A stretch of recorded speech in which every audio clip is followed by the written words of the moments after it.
क्या आपने कभी सोचा है कि युद्ध कुछ खास जगहों पर ही क्यों लड़े जाते हैं? या कुछ देश बार बार संघर्षों में क्यों घिर जाते हैं? इसका जवाब सिर्फ राजनीति नहीं, बल्कि एक मजबूत कारण है, ज्योग्राफी। चलिए आज जानते हैं कि भूगोल यानी ज्योग्राफी युद्ध को कैसे आकार देता है। थर्मोपाइले की चट्टानों से लेकर वियतनाम के जंगलों तक, रूस की बर्फीले मैदानों से इराक के रेगिस्तानों तक, भूगोल सिर्फ युद्ध का मंच नहीं है, यह एक सक्रिय निर्णायक खिलाड़ी है। यह रणनीति बनाता है, सैनिकों को चुनौती देता है, सेनाओं को कमजोर करता है और देशों की रक्षा करता है। भूगोल समझना युद्ध की चालें समझना। हर देश की भौगोलिक स्थिति उसके सुरक्षा, युद्ध नीति और विस्तार को प्रभावित करती है। चाहे वह रूस हो, भारत हो या अमेरिका और सम अदर कंट्रीज, उनकी सीमाएं और वातावरण उनकी रक्षा नीति तय करते हैं। भूगोल यह तय करता है कि सेना कैसे चलेगी, कहां तैनात होगी और किस दिशा में युद्ध आसान या मुश्किल होगा। यह सभी चीज युद्ध को प्रभावित करती हैं। चलिए आपको कुछ एग्जाम्पल से समझाते हैं। कठिन भूभाग अफगानिस्तान में उबड़-खाबड़ पहाड़ियां, गहरी घाटियां और शुष्क पठार हैं। इसी तरह भारत में हिमालय दुनिया की सबसे ऊंची और दुर्गम पर्वत श्रृंखला है।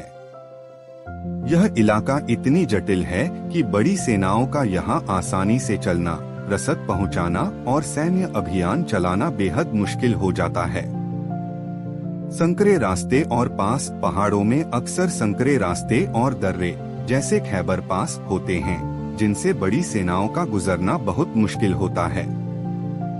ये संकरे रास्ते दुश्मनों के लिए घात लगाकर हमला करने के लिए एकदम सही जगह बन जाते हैं, जिससे आक्रमणकारी सेनाओं को भारी नुकसान होता है।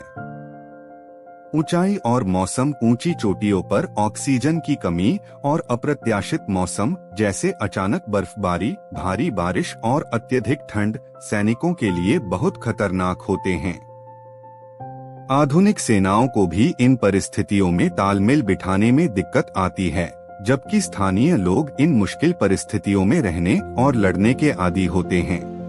संक्षेप में, कठिन भूभाग, पहाड़ों की प्राकृतिक सुरक्षा, स्थानीय लोगों का भौगोलिक ज्ञान और उनकी गुरिल्ला रणनीति तथा कठोर मौसम, ये सभी कारक मिलकर ऐसी स्थितियां पैदा करते हैं जहां बड़ी और शक्तिशाली सेनाएं भी टिक नहीं पाती और अंततः हार मान लेती हैं। यही कारण है कि अफगानिस्तान को जीतना मुश्किल रहा है और हिमालय ने भारत को हजारों सालों तक सुरक्षित रखा है। जलमार्ग यानी समुद्र और नदियां किसी भी देश की आर्थिक और सैनिक शक्ति होती हैं। द्वितीय विश्व युद्ध में अमेरिका ने अपने नौसैनिक अड्डों की मदद से अटलांटिक और पैसिफिक दोनों में विजय पाई।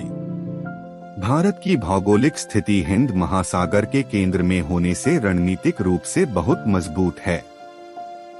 नदियां कई बार युद्ध में रक्षा रेखा बन जाती हैं, जैसे यूरोप की राइन नदी या भारत की ब्रह्मपुत्र। और कुछ खास जगहें जैसे हॉर्मुज जलमध्य, यह इतना संकरा है कि कुछ किलोमीटर की दूरी से पूरा विश्व तेल व्यापार प्रभावित हो सकता है। ऐसे चोक पॉइंट्स भूगोल के सबसे बड़े हथियार होते हैं। रेगिस्तान में युद्ध करना आसान नहीं। थार रेगिस्तान भारत और पाकिस्तान के बीच प्राकृतिक सुरक्षा दीवार है। मध्य पूर्व में युद्ध लड़ने में गर्मी, पानी की कमी और बालू सबसे बड़ी चुनौती होती है। युद्ध सिर्फ दुश्मन से नहीं, प्रकृति से भी होता है। तो अब आप समझ गए होंगे कि युद्ध सिर्फ बंदूक से नहीं, भूगोल से भी लड़ा जाता है। अगर आपको ये जानकारी पसंद आई हो तो वीडियो को लाइक और शेयर करें और चैनल को सब्सक्राइब करना न भूलें। कमेंट में बताइए आपको कौन सा भूगोल प्रभावित युद्ध सबसे रोचक लगा।